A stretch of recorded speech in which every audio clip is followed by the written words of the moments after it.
Kwa nini Chadema tunazungumza kuhusu uchaguzi? Uchaguzi ndio genesis ya kila kitu tulicho nacho. Leo nchi hii ni nchi iliyobarikiwa kuliko nchi nyingi sana duniani. Ni nchi ambayo ina madini ya kila aina. Ni nchi ambayo ina rasilimali za kutisha. Na Mwalimu Nyerere alisema ili nchi iendelee inahitaji mambo manne. Inahitaji watu. Wakati ule tulikuwa milioni 8, leo tuko milioni 63. Inahitaji ardhi. Ardhi tunayo, kilomita za mraba 945. Ukichukua Kenya, ukichukua Rwanda, ukichukua Burundi, ukichukua Uganda, ukiziunganisha kwa pamoja zina kilomita za mraba 890. Sisi peke yetu 945. Nchi iliyojaliwa rasilimali za kutisha. Mwalimu alisema nchi inahitaji watu, inahitaji ardhi, inahitaji siasa safi na uongozi bora. Ardhi tunayo. Na ukizungumza ardhi Kahama, unazungumza na vyote vilivyomo. Unazungumza kuhusu madini. Tanzania ni nchi pekee duniani inayotoa madini yanaitwa Tanzanite. Hayapatikani kwingine kokote duniani isipokuwa Tanzania. Tanzania ni nchi ambayo inatoa madini yanaitwa nickel na cobalt, yanayotumika kutengeneza injini za ndege na betri za simu mnazozitumia. Yako Kabanga, Kagera, mkoa wa Kagera, kanda ya ziwa. Ni nchi ambayo ina ziwa pana kuliko yote Afrika, la pili duniani, ziwa Victoria. Ni nchi ambayo ina ziwa lenye kina kirefu kuliko yote Afrika, la pili duniani. Ni nchi ambayo ina mlima mrefu kuliko yote Afrika, wa pili duniani. Ni nchi ambayo ina mbuga kubwa za wanyama kuliko zote dunia nzima.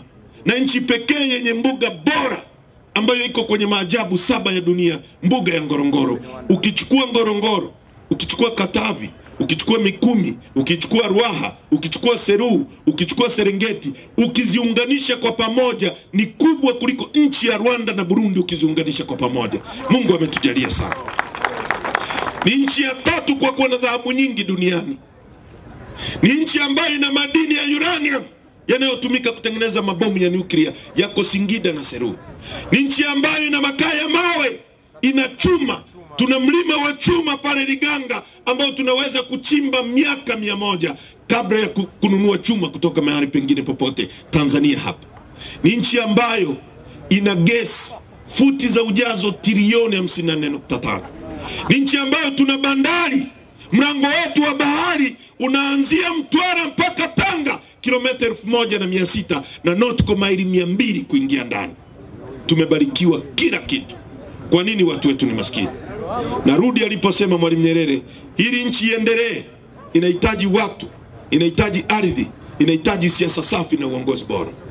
Leo tuna ardhi ina vitu vyote nilivyowaambia na vingine ambavyo sijavitaja. Mpaka kopa, madini ya kopa yanayotumika kutengeneza nyaya. Hizi nyaya tunazotumia kusafirisha moto yanatoka Tanzania, yako Ruangwa na yako huku kusini. Tuna kila kitu ndugu zangu. Kwa nini sisi ni maskini? Mwalimu alisema ili nchi iendelee inahitaji watu, inahitaji ardhi, inahitaji siasa safi na uongozi bora. Nchi hii kinachokosekana ni siasa safi na uongozi bora. Hebu fikiria hivi, Wasukuma wanalima pamba hapo Geita, mkoa wa Shinyanga na Simiu na Mara tunalima pamba Bunda. Mwalimu Nyerere alijenga gineries ambazo zilikuwa zinachakata pamba, zinatengeneza pamba kwa nyuzi. Alafu zile nyuzi zikiunganishwa zinaenda Mwatex, zinaenda Mutex, zinaenda wapi, zinatengeneza mashuka, zinatengeneza kaki, zinatengeneza nguo tunanunua ndani ya nchi. Ina maana uchumi wetu unazunguka miongoni mwetu. Leo jineri zote zimekufa. Viwanda vya Mutex na Mwatex vimegawiwa kwa China, wamegeuza kwa magodown. Pamba imeshuka thamani. Msukuma analima pamba na uza shilingi 1100 kwa kilo, kwa sababu hakuna jineri ya kuiongezea thamani. Na pamba ni dhahabu nyeupe, hajawahi kushuka thamani.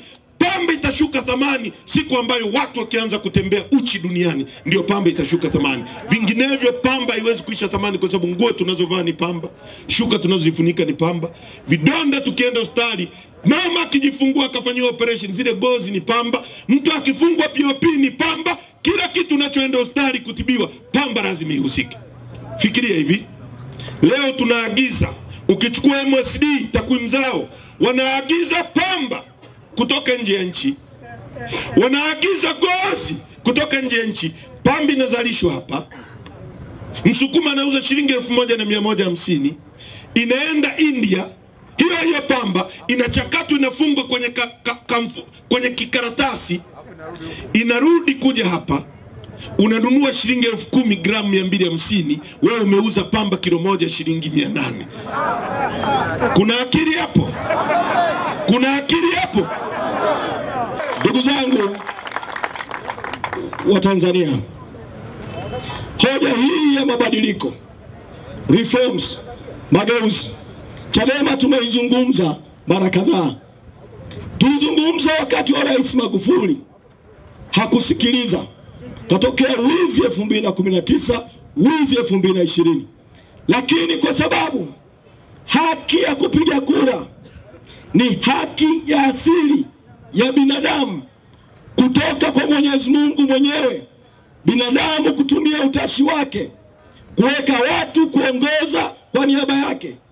Najua Watanzania tulio wengi na hata viongozi wa dini, naamini pamoja na hatua nyingine tulizochukua dhidi ya Rais Magufuli, Watanzania walimuomba Mwenyezi Mungu juu ya udhalimu, juu ya udikteta.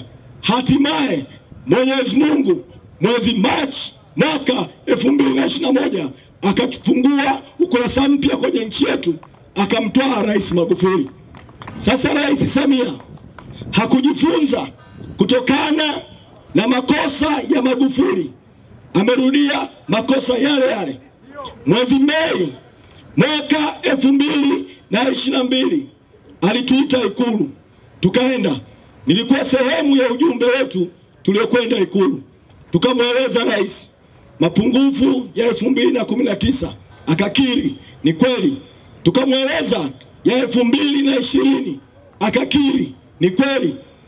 Akatuuliza mnatakaje? Tukamwambia kuna njia mbili.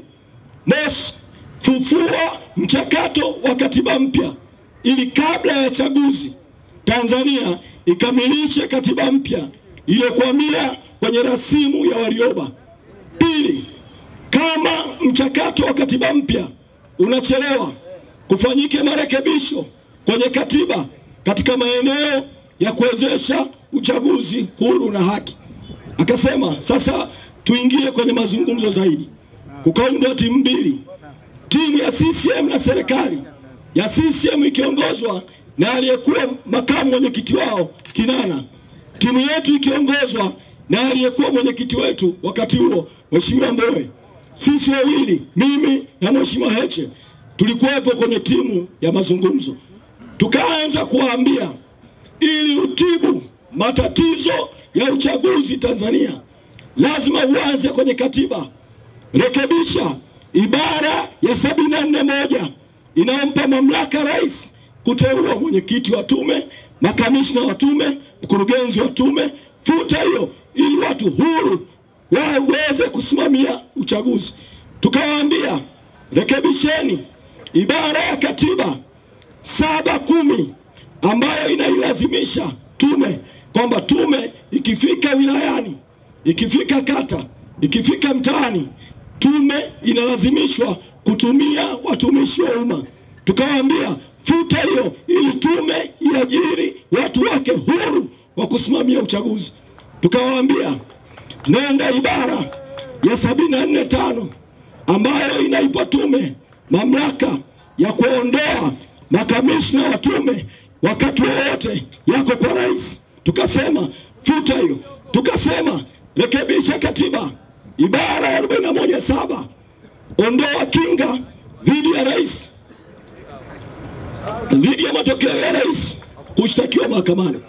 Siendi mbali zaidi kwa sababu ya sauti, lakini tukawaeleza kila eneo la kikatiba. CCM kwenye mazungumzo wakasema mambo haya yote yasubiri mpaka baada ya uchaguzi wa 2025. Mazungumzo yakakwamia hapo. Tukajitoa kwenye mazungumzo, tukawaambia nyinyi mna dhamira ya kuiba uchaguzi, na ushahidi wa hilo umeonekana. Novemba 2024 wameiba uchaguzi. Katika mazingira hayo hatuwezi kwenda kwenye uchaguzi mwingine bila reform. Sasa baada ya sauti ya reform kwa wengi, wameibuka sasa wanasema mwezi Mei huu muda hautoshi kuweza kufanya marekebisho kabla ya uchaguzi wa mwaka 2025. Sisi tumewambia kama muda hautoshi, sogezeni mbele ya uchaguzi mpaka kwanza marekebisho yafanyike. Na tumewambia hili linatekelezeka na limeshawahi kufanyika katika historia ya Tanzania. Maana wanasema tukifanya hilo kutatokea mgogoro wa kikatiba. Na wakumbusha mfumo wa vyama vingi ulipoanza Tanzania, uchaguzi wa udiwani ulikuwa unafanyika sambamba na uchaguzi wa kijiji na kitongoji. Baadaye serikali ikaamua uchaguzi wa udiwani ufanyike na ubunge na urais. Serikali ikarekebisha sheria, ikawaongezea madiwani mwaka mmoja wa kuwa kwenye uongozi ili wagongane na uchaguzi wa ubunge. Hivyo hivyo tunamtaka Rais Samia aite baraza la mawaziri, apeleke bungeni muswada wa sheria wa kuongeza mwaka mmoja maalum kwa ajili ya kurekebisha katiba, kuwezesha kupatikana kwa uchaguzi huru na haki. Sasa sisi tukisema haya, wao wanasema haya ni maoni ya Chadema. Sisi kanda ya Serengeti tunaiunga hoja ya no reform, no election kwa 100% kwenye kanda yetu. Tunaiunga 100% kwa sababu kwenye kanda yetu ndiko kuna madhira mengi ambayo yamefanywa kwenye chaguzi zilizopita, na watu wa kanda ya Serengeti wanaipenda Chadema, wanapenda mageuzi, lakini serikali ya Chama cha Mapinduzi imekuwa inatumia vyombo vya dola kujiweka madarakani, na sisi tunataka vyombo vya dola vikae pembeni ili wana Serengeti wapate wabunge ambao wanawataka wao.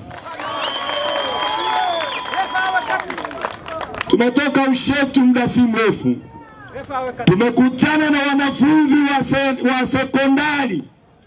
Kati wanafunzi wa sekondari 200 tuliokutana nao, wanafunzi walio na viatu kwenye miguu yao hawafiki 5. Wengi wamevaa lebo na lebo zingine zimekatika mbele. Kwa sababu hiyo wana Serengeti tunataka viongozi ambao watatokana na kura halali, ambao watawatetea wananchi hao wa Serengeti ili wapate maendeleo, kwa sababu wana Serengeti tunayo dhahabu, tunayo madini ambayo yanaweza kuifanya kanda hii ikawa nzuri katika Tanzania hii ambayo tunayo. La mwisho, mmesikia kuna wahuni, na kwenye kanda yetu wapo wahuni hawa ambao Mheshimiwa Lema amewasema kwamba wanajiita njaa 55. Naomba niwaambie Watanzania mlioko hapa na wana Serengeti mlioko hapa, msikubali na biashara ya serikali ambayo imewachukua wenzetu, na wenzetu wamependa shilingi kuliko ukombozi. Sasa wanatumikia shilingi kwa ajili ya matumbo yao. Wakija kwenu wakataeni kama ambavyo Kahama juzi mliwafanya. Maana mlipoenda ukumbini waliwapa shilingi 5,500, baadaye mkawaambia tunawashukuru kwa kuwa mmerudisha kodi zetu, sasa tunaenda nyumbani. Niwaombe Watanzania na wana Serengeti wenzangu, wakija kwenu wakiwapa hiyo hoja ya kwamba sisi Chadema sijui kuaje, mimi nimetengwa. Hata kuna mmoja alinitaja eti nimemtenga, na anajua kabisa nimeoa na mke na watoto. Sasa sijui anataka kunivunjia ndoa. Namwambia pole sana, mimi na familia.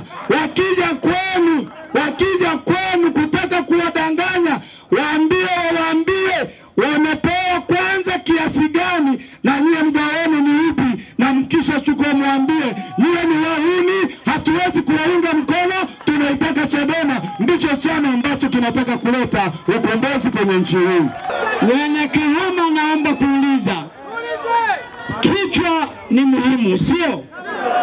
Tumbo ni muhimu sio? Kuna siku tumbo linaweza kuchukua nafasi ya kichwa. Wananchi ndio wanaomweka rais. Uongo kweli?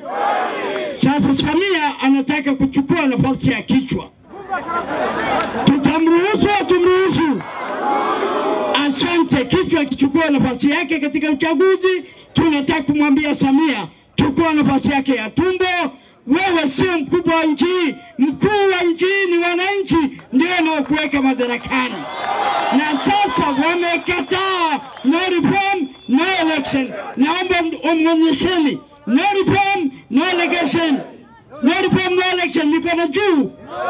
Asanteni sana, mmemkataa. Na arekebishe katiba, arekebishe sheria, tutajadiliana namna ya kwenda kwenye uchaguzi baada ya hapo. Asanteni sana. East African Spirits Company Limited ni kampuni inayojihusisha na uzalishaji wa pombe kali na bia. Kampuni hii ilianza mnamo 2018 ambapo ilianza na line ya plastiki. Tulianza uzalishaji wa bidhaa yetu inayoitwa Diamond Rock. 2019 tukaanzisha line yetu ya line ya glasi ambao tunazalisha bidhaa yetu pendwa Hanson's Choice. 2023 ndipo tulipoanza ku blend na ku manufacture beers zikiwa ni Hanson's Light, Goldberg, Basembi ambayo imeunga mwaka 2024 na Hanson's Dry iliyoanza uzalishaji mwaka 2025. Bidhaa zetu ni bora, salama, zimethibitishwa na TBS, lakini pia zina key element au niseme ni zina sifa kuu ya kutokuwa na hangover, kutokuwa na harufu mbaya, na pia